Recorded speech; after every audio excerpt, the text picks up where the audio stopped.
Hello, I'm Dr. Emma-Leigh Senyard, a clinical psychologist based in Brisbane, Australia. I just wanted to jump on and do a quick video about post-traumatic growth. I was speaking to a long-time friend of mine that we've kind of done full circle in the last 20 plus years or so, just recently, and we were talking about our own respective journeys of post-traumatic growth following some quite significant trauma that we both experienced, particularly in our adulthood.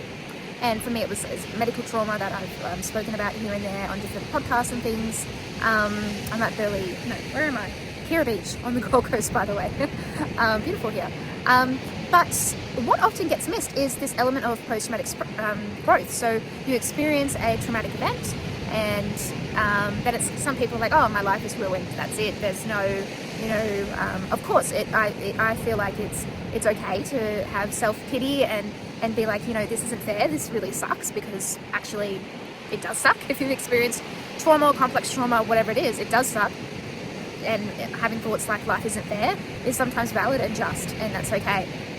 But one of the really positive things about working with trauma is that and when you work with me and other clinical psychologists or clinicians that are trained in trauma, is that we really should explore, what does this mean? Okay, I've had the trauma, what does this mean for me now? What have I learned about myself? What does it mean about the way that I live my life? What has changed? Was I maybe not living my life in line with my values before? Like, was I working too much and neglecting my health, or working too much and neglecting my kids? Or was I people pleasing and then neglecting myself? What does it mean for me?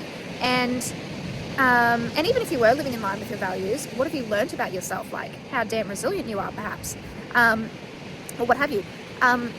Or does it mean that, okay, I've gone through this crazy thing, and does it mean that my whole, everything that I had planned for myself and envisioned for myself has now changed? And does that mean that I am now going to completely change careers, or change my workload? And for me, that happened. Personally, for me, I now work a lot less.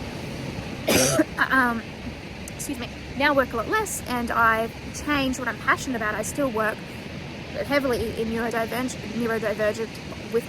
populations and so on, which is where most of my experience is.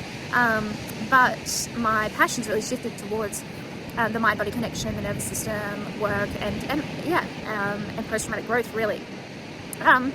And so, yeah, really interesting. And a lot of people that experience quite substantial trauma, when they go through a post-traumatic experience, it's not uncommon, as I was chatting with my friend about, to then come out the other side and have had some sort of esoteric or spiritual or religious somewhat experience as well on the other side of it, which is very interesting.